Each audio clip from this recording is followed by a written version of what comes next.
स्नेहाच recipe या YouTube चॅनलवर पुन्हा एकदा तुम्हा सगळ्यांचं खूप मनापासून स्वागत। आज आपण कारल्याची भाजी कशी बनवायची ते बघणार आहोत। आता कारल्याची भाजी कडू होऊ नये म्हणून काही टिप्स सांगणार आहे। या पद्धतीची कारल्याची भाजी मला प्रचंड आवडते आणि मला खात्री आहे तुम्हाला सुद्धा नक्की आवडेल। अगदी हाताखालच्या मोजक्या साहित्यात ही कारल्याची भाजी बनवून तयार होते आणि अगदी छोटे-छोटे टिप्स सोबत सविस्तर असा आजचा व्हिडिओ असणार आहे, त्यामुळे व्हिडिओला पटकन लाईक करा। चला सुरुवात करूयात कारल्याची भाजी बनवायला। इथे मी पावशर कारली चिरून घेतलेली आहेत, असे काप करून घेतलेले आहेत, तुम्ही बघू शकता। आणि ही कारली चिरत असताना त्यातील सर्व बिया काढून टाकलेल्या आहेत। आता ही कारली शिजायला घालूयात। त्यासाठी इथं एका पातेल्यात पाणी घेतलेलं आहे, कारली बुडतील इतकं पाणी घ्यायचं। आता पाण्यामध्ये 2 चमचे मीठ घालूयात। चमच्याने मिक्स करूयात।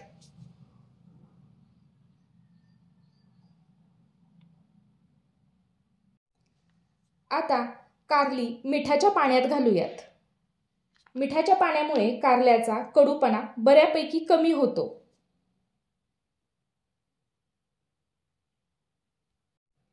आता ही कारली फुल गॅसवर शिजायला घालूयात। आता थोड्या वेळानंतर तुम्ही बघू शकता इथं आपली कारली शिजलेली आहेत। आता गॅस बंद करूयात। आता कारल्यातलं पाणी निथळून काढूयात आणि कारली 2 ते 3 वेळा पाण्याने स्वच्छ धुवून घेऊयात। कारल्यातलं पाणी निथळून काढलं आणि कारली 2 ते 3 वेळा पाण्याने स्वच्छ धुवून घेतलेली आहेत। आता ही कारली थोडा वेळ बाजूला ठेवूयात। इथं गॅसवर कढई गरम करत ठेवलेली आहे, त्यामध्ये 3 मध्यम आकाराचे कांदे उभे चिरून घेतलेले आहेत, ते घालूयात। त्यावर थोडंसं तेल घालूयात। आता हा कांदा हलक्या गुलाबी रंगावर परतून घेऊयात। गॅस मध्यम करूयात। मध्यम आचेवर कांदा हलक्या गुलाबी रंगावर परतून घ्यायचा। थोड्या वेळानंतर कांदा सॉफ्ट झालेला आहे। आता यामध्ये मुठभर सुक्या खोबऱ्याचे काप घालूयात। त्याचबरोबर 10 ते 12 लसूण पाकळ्या आणि 1 इंच आलं घालूयात। आणि या कांद्यासोबत खोबरं, लसूण आणि आलं परतून घेऊयात। जर तुम्हाला आजचा व्हिडिओ आवडला तर व्हिडिओला लाईक करा आणि हा व्हिडिओ तुमच्या मित्रमैत्रिणींसोबत नक्की शेअर करा। हे सगळं परतून घेतलं की एक मध्यम आकाराचा टोमॅटो उभा चिरून घेतलेला आहे, तो घालूयात।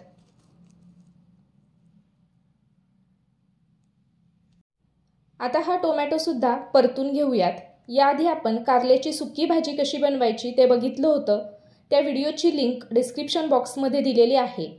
तो व्हिडिओ नसेल बघितला तर नक्की बघा। इथे हे सगळं परतून घेतलेलं आहे। आता गॅस बंद करूयात आणि हे सगळं एका प्लेटमध्ये काढून घेऊयात। सगळं एका प्लेटमध्ये काढून घेतलेलं आहे। आता हे थोडा वेळ थंड होण्यासाठी असंच बाजूला ठेवूयात। थोड्या वेळानंतर हे थंड झालेलं आहे।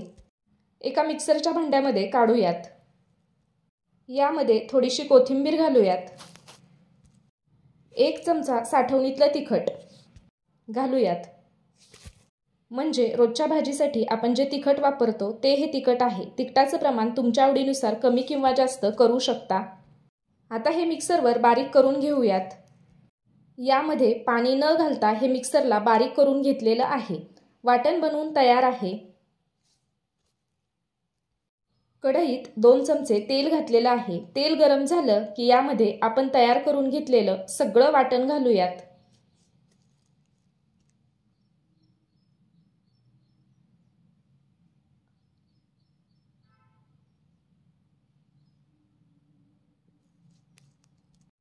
आता मंद आचेवर साधारण 4 ते 5 मिनिटं हे वाटण तेलावर चांगलं परतून घेऊयात। मंद आचेवर साधारण 4 ते 5 मिनिटं हे वाटण परतून घेतलेलं आहे। आता यामध्ये कारल्याच्या फोडी घालूयात।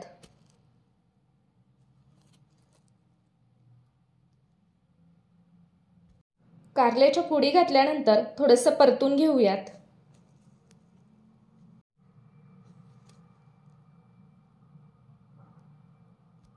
कारल्याच्या फोडी परतून घेतलेल्या आहेत आणि इथं तुम्ही बघू शकता कारल्याच्या फोडी मसाल्यामध्ये छान कोट झालेल्या आहेत। आता यामध्ये थोडंसं पाणी घालूयात। पाणी खूप जास्त घालायचं नाही।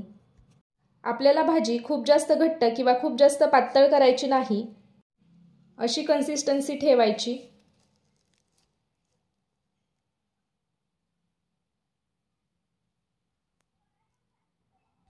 चवीनुसार मीठ घालूयात।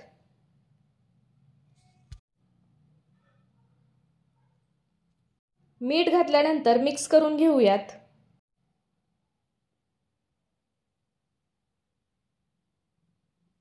मीठ घातल्यानंतर हे मिक्स करून घेतलेलं आहे।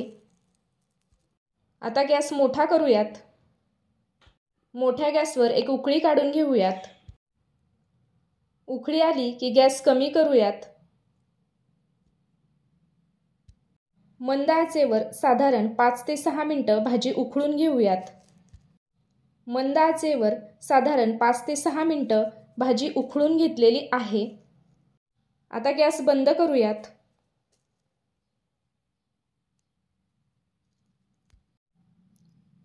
तयार झाली कारल्याची भाजी।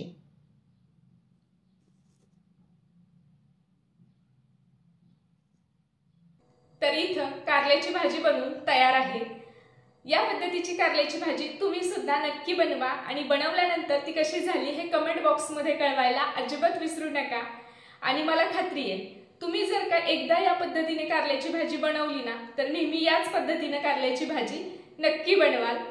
आय होप आजचा व्हिडिओ तुम्हाला आवडला असेल आणि जर तुम्हाला आजचा व्हिडिओ आवडला असेल तर व्हिडिओला नेहमीप्रमाणे लाईक करा, शेअर करा, कमेंट करा आणि आपल्या चॅनलवर नवीन असाल किंवा अजून आपल्या चॅनलला सबस्क्राइब केलेलं नसेल तर पटकन स्नेहाच रेसिपीला सबस्क्राइब करा आणि सबस्क्राइब केल्यानंतर शेजारील बेल आयकॉन प्रेस करा। आता त्याने काय होईल, जेव्हा मी नवीन व्हिडिओ अपलोड करेल तर त्याचा नोटिफिकेशन सगळ्यात आधी तुम्हाला मिळेल आणि तुम्ही कुठलाच व्हिडिओ मिस नाही करणार। चला तर मग लवकरच भेटूयात अशाच एका नवीन व्हिडिओमध्ये आणि अशाच एका छानशा रेसिपी सोबत। तोपर्यंत नमस्कार।